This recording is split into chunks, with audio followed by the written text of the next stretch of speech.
با جماعت نماز پڑھنے والا پل صراط سے سب سے پہلے بجلی کی مانند گزر جائے گا۔ با جماعت نماز ادا کرنے والوں کی شان و شوکت دیکھ کر اہل محشر رشک کریں گے، اس کے گناہ بخش دیے جائیں گے۔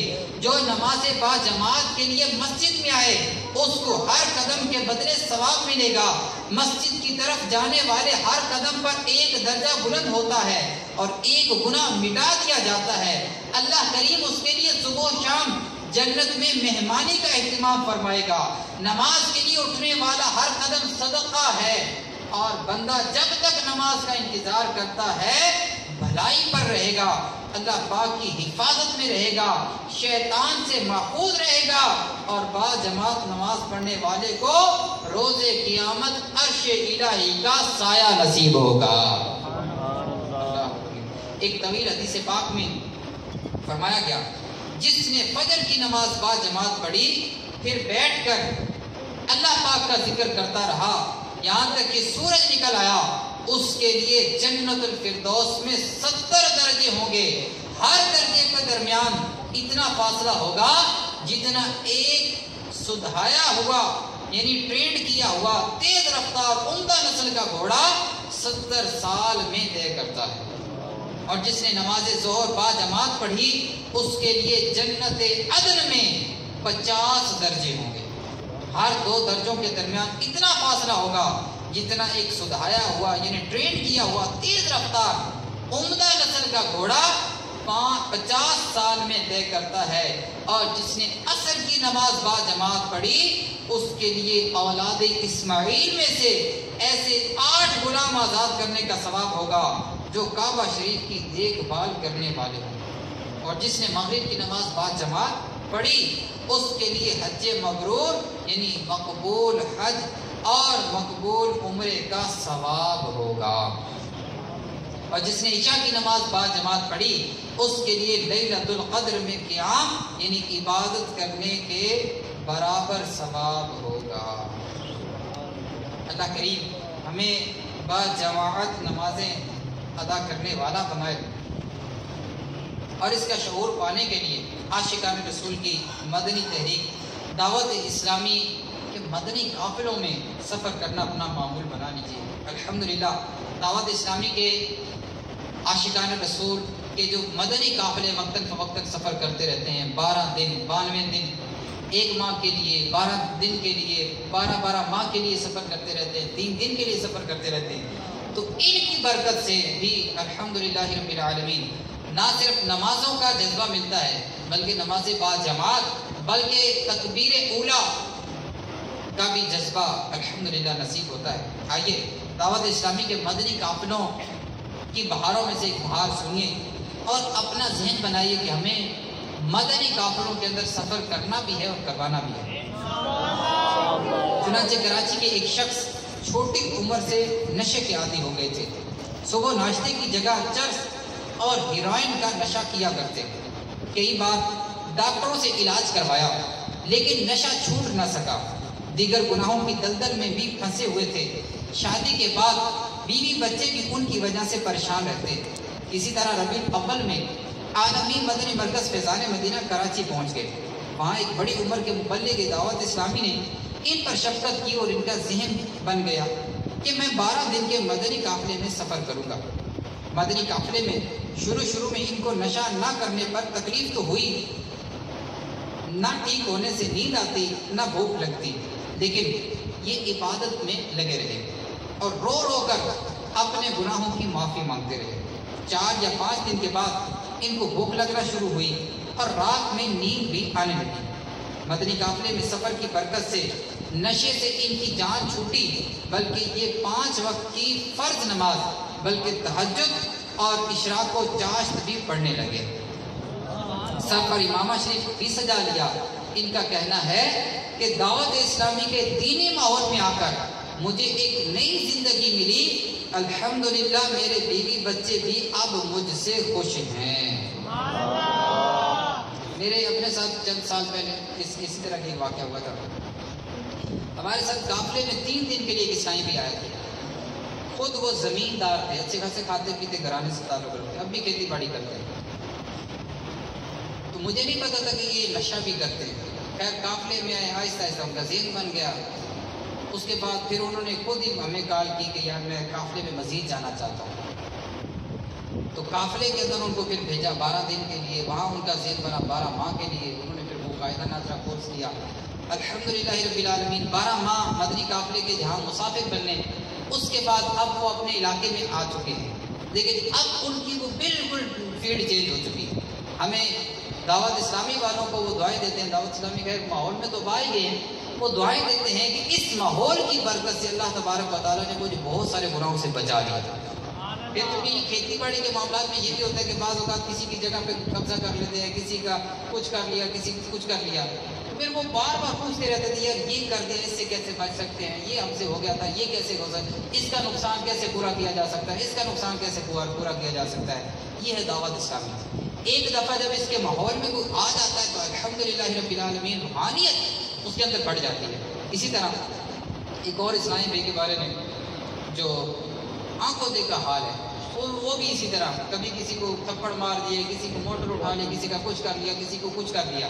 لیکن جب دعوت اسلامی کے ماحول میں آئے الحمدللہ رب العالمین، چہرے پر داڑھی مبارک سے ڈالی، سر پہ امامہ شریف، اور پھر جن جن لوگوں کے انہوں نے حق طلب کیے تھے ان کے پاس جا جا کے ان سے معافیاں مانگی، اور جس کا جو نقصان کیا تھا وہ تھوڑا تھوڑا کر کے اس کا پورا کرنے میں کامیاب ہو۔ تو دعوت اسلامی کے ماحول میں آتے ہیں انشاءاللہ عز و جل، اس ماحول کی برکت سے نہ صرف ہمیں خود نیکیوں کا جذبہ ملے گا بلکہ دوسرے عاشقان رسول کو بھی نیک بنانے کا جذبہ مل جائے گا، کیونکہ ہمارا مدنی مقصد یہ ہے کہ مجھے اپنی اور ساری دنیا کے لوگوں کی اصلاح کی کوشش کرنی، مجھے سب سے پہلے اپنی اصلاح کی کوشش کرنی ہے، اور اللہ نے چاہا تو دوسرے مسلمان بھائیوں کی خیرخواہی کرتے ہوئے ان کی بھی اصلاح کی کوشش کرتے رہنا۔ کل بھی الحمدللہ رب العالمین مدنی قافلے سفر کر رہے ہیں، 12 ماہ کے مدنی قافلے سفر کر رہے ہیں، مختلف عاشقان رسول 12 ماہ کے تیار ہیں، ان کے ساتھ 12 ماہ کا مدنی قافلہ سفر کر لیجئے، 1 ماہ کا مدنی قافلہ سفر فرما لیجئے، 12 دن کا مدنی قافلے میں سفر کر لیجئے، ورنہ کم سے کم 3 دن تو ہر اسلامی بھائی، ہر عاشق رسول مدنی قافلے کا مسافر ضرور بن جائے انشاءاللہ۔ یہاں پہ ہمارے ذمہ دار بیٹھے ہوں گے، ان کو اپنا نام بھی لکھوا دیجیے گا اجتماع کے بعد، مدنی قافلے کے لیے یہاں ہو سکتا ہے کہ بیٹھے ہوں، اس سائڈ پہ گاڑی میں بیٹھے ہوئے، اب یہاں آ کے یہاں یہ جہاں یہ مطلوب بھائی آ گیا تو انشاءاللہ یہ جہاں یہ لگا ہوا ہے سترا، تو یہاں یہ بیٹھے ہوں گے تو ان کو اپنا نام لکھوائیں کہ میں بھی صبح قافلے میں جانا چاہتا ہوں۔ اللہ نے چاہا تو 3 دن کے قافلے میں سفر کریں گے، روحانیت میں بھی اضافہ ہوگا، بلکہ ہم نے سنا بھی نہیں دیکھا بھی ہے، صرف سنا نہیں دیکھا بھی ہے کہ قافلے میں جا کر جو دعائیں کی جاتی ہیں اللہ تعالیٰ کی رحمت سے وہ قبول ہو جاتی ہیں۔ کئی لوگوں کے بگڑے ہوئے مسائل قافلے میں جا کے دعا کی تو وہ درست ہو گئے، قافلے میں جا کے دعا کی تو درست ہو گئے، تو اللہ تعالیٰ کی رحمت سے یہ امید رکھتے ہوئے بھی قافلے میں سفر فرمائیں۔ صلو علی الحبیب صلی اللہ تعالی علی محمد۔ آئیے دعوت اسلامی کے ہفتہ وار اجتماع میں پڑھے جانے والے 6 درود پاک اور 2 دعائیں پڑھتے ہیں۔ بزرگوں نے فرمایا جو شخص ہر شب جمعہ یہ درود پاک پابندی سے کم از کم 1 مرتبہ پڑھے، موت کے وقت سرکار مدینہ صلی اللہ تعالی علیہ وسلم کی زیارت کرے گا، اور قبر میں داخل ہوتے وقت بھی یہاں تک کہ وہ دیکھے گا کہ سرکار مدینہ صلی اللہ تعالی علیہ وسلم اسے قبر میں اپنے رحمت بھرے ہاتھوں سے اتار رہے ہیں۔ اچھا اگر خوشبو ہو تو وہ لگا لے، ورنہ 2 دانوں بیٹھ جائیں اور درود شریف مل کے پڑھتے ہیں۔ اللہم صلی وسلم وبارک علی سیدنا محمد النبی الأمی الحبیب العالی القدر العظیم الجاہ وعلی آلہ وصحبہ وسلم۔ حضرت انس رضی اللہ تعالیٰ عنہ سے روایت ہے کہ تاجدار مدینہ صلی اللہ تعالیٰ علیہ وسلم نے فرمایا جو یہ درود پاک پڑھے اگر کھڑا تھا تو بیٹھنے سے پہلے اور بیٹھا تھا تو کھڑے ہونے سے پہلے اس کے گناہ معاف کر دیے جائیں گے۔ اللہم صلی علی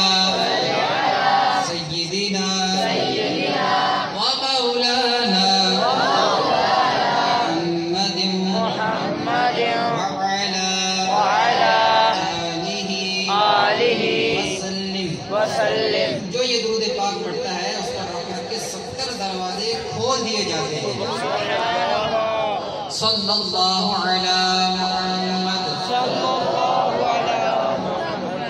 علامہ احمد صابی رحمۃ اللہ تعالی علیہ بعض بزرگوں سے نقل کرتے ہیں اس درود شریف کو ایک بار پڑھنے سے 6 لاکھ درود شریف پڑھنے کا ثواب حاصل ہوتا ہے۔ اللہم صلی علی سیدنا محمد عدد ما فی علم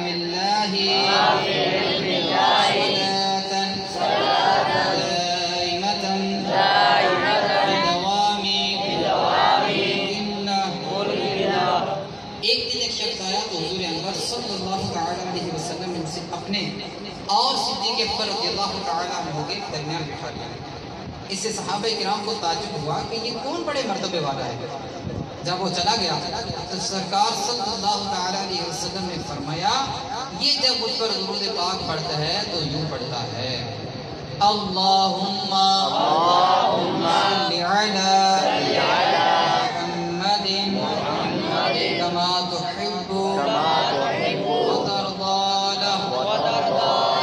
شافعی امام صلی اللہ تعالی علیہ وسلم کا فرمان عظمت نشان ہے جو شخص یوں درود پاک پڑھے اس کے لیے میری شفاعت واجب ہو جاتی ہے۔ اللہم صلی علی محمد وانزلہ المقعد المقرب عندك یوم القیامہ۔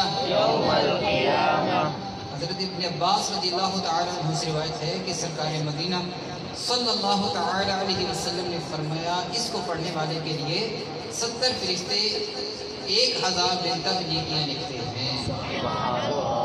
جزا اللہ عنا محمدا ما هو اہل۔ فرمان مصطفیٰ صلی اللہ تعالی علیہ وسلم جس نے اس دعا کو 3 مرتبہ پڑھا گویا اس نے شب قدر حاصل کر لی۔ لا الہ الا اللہ الحلیم الکریم سبحان اللہ رب السماوات السبع ورب العرش العظیم۔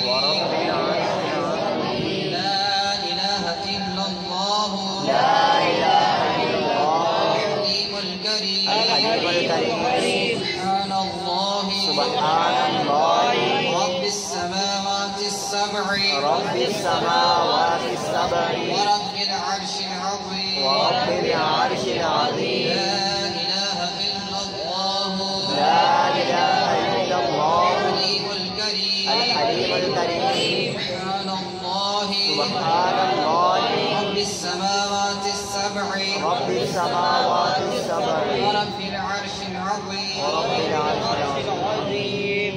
صلوا علی الحبیب صلی اللہ تعالی علی محمد صلی اللہ علیہ وسلم۔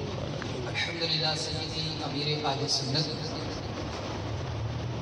ہر ہفتے مدنی چینل پر مدنی مذاکرہ فرماتے ہیں جس میں سوالات کے جوابات ارشاد فرماتے ہیں۔ اگر آپ کے ذہنوں میں بھی کوئی سوالات ہو تو اپنا سوال ریکارڈ کر کے بھیجا جا سکتا ہے۔ اس میں نمبر دیا جاتا ہے مدنی چینل کے اوپر، اس نمبر پر اپنا سوال ریکارڈ کر کے بھیجیے، ورنہ کسی ذمہ دار سے معلومات کر لی جائے کہ میں سوال کرنا چاہتا ہوں میرے رسول سے، تو یہ آپ کو وہ بتا دیں گے کہ آپ اپنی وائس ریکارڈ کروا دیں اس نمبر پر۔ ویڈیو کا سوال بھی جا سکتا ہے، آپ اپنا ویڈیو سوال بھیج دیا جائے اپنے کسی ذمہ دار کے ذریعے۔ تو خیر یہ مدنی مذاکرہ ہر ہفتے کی رات تقریباً 9:30 بجے مدنی چینل پر براہ راست ٹیلی کاسٹ کیا جاتا ہے۔ اپنے علاقے میں، ڈویژن میں، اپنے محلے میں، اپنے حلقے میں مدنی مذاکرہ دیکھنے کی عادت بنائیے اور اس میں عاشقان رسول مختلف اسلام بھائیوں کے گھروں میں بیٹھکوں میں جا کے مدنی مذاکرہ دیکھیں اور اس کی برکتیں حاصل کریں۔ اسی مدنی مذاکرے میں امیر اہل سنت ایک رسالہ پڑھنے کی ترغیب ارشاد فرماتے ہیں۔ رسالے کے صفحات کم و بیش 18 یا 19 ہوتے ہیں۔ اس ہفتے جو رسالہ پڑھنے کی ترغیب ارشاد فرمائیں گے اس کا نام ہے امام مالک کا عشق مدینہ، امام مالک کا عشق مدینہ، امام مالک کا عشق مدینہ. تو یہ PDF میں بھی مل جاتا ہے، فری ہوتا ہے، اس کو پڑھ لیا جائے، سن لیا جائے، یا مکتبہ کا یا وہاں اسٹال لگتا ہو تو ہو سکتا ہے وہاں پر بھی موجود ہو، اس کو لے کر پڑھ کر اپنے ذمہ دار کو اس کی کارکردگی بھی دی جائے تاکہ میرے لیے سنت تک یہ پہنچائی جائے، وہاں سے دعائیں ہمیں بھی ملیں. مکتبۃ المدینہ پر ایک بہت پیاری کتاب ہے، 92 بزرگوں کی مختصر حالات زندگی، ان کے فرامین اور کئی ایمان افروز واقعات پر مشتمل ایک کتاب ہے، رحمت بھری حکایات. رحمت بھری حکایات، اس کو بھی لیا جائے. اسی طرح آخری نبی کی پیاری سیرت، شاید یہ نئی کتاب ہے، مختصر اور جامع کتاب ہے، اس کو بھی لے کر پڑھا بھی جائے اور دوسروں کو تحفۃً پیش بھی کیا جائے. چند اہم مزید اعلانات سن لیجیے. الحمدللہ رب العالمین، ہمارے اس بلوار زون میں 63 دن کا تربیتی کورس یہ بھیرا فیضان مدینہ میں 22 جون سے شروع ہو رہا ہے. میں آپ سب کو دعوت دیتا ہوں 63 دن کا تربیتی کورس کر لیجیے، بلکہ ایسے عاشقان رسول کو کروائیے جو بعض بات سمجھتے ہیں کہ یار ماں باپ سے نہیں سنبھالے جاتے. بعض نوجوان ایسے ہوتے ہیں، اولاد ایسی ہوتی ہے کہ ماں باپ کی سنتی نہیں. ایسے لوگوں کو بھی لے آئیے، انشاءاللہ اللہ نے چاہا کورس کریں گے آپ اس کے مثبت نتائج محسوس کریں گے. اس کے علاوہ ہر ایک کو یہ کورس کرنا چاہیے، اس میں بہت سارا علم دین سیکھنے کا موقع ملے گا. اس میں کوئی فیس نہیں ہے، رہائش بھی فری ہے، کھانا بھی انشاءاللہ ملے گا. آپ بس اپنے آپ کو پیش کیجیے. تو جن عاشقان رسول نے یہ 63 دن کا تربیتی کورس کرنا ہے 22 جون سے جو ہو رہا ہے، یہ بھی یہاں پر ہمارے مطلوب بھائی جہاں بیٹھے ہوں گے قافلہ کے لیے جس طرح نیتیں اللہ کرے آپ نکلوانے میں کامیاب ہوں، اسی طرح 63 دن کے تربیتی کورس کے لیے بھی ان کو اپنا نام لکھوا دیں کہ انشاءاللہ میں 63 دن کا تربیتی کورس کروں گا یا اپنے فلاں رشتہ دار کو کرواؤں گا. ظاہر کوئی ہماری وجہ سے راہ راست پر آتا ہے تو ہمیں اس کا بہت بڑا ثواب ملے گا. اور راہ راست پہ پہلے کوئی ہے چلو علم دین سیکھے گا تو اس پر تو ہمیں اجر انشاءاللہ اللہ کی رحمت سے ملے گا.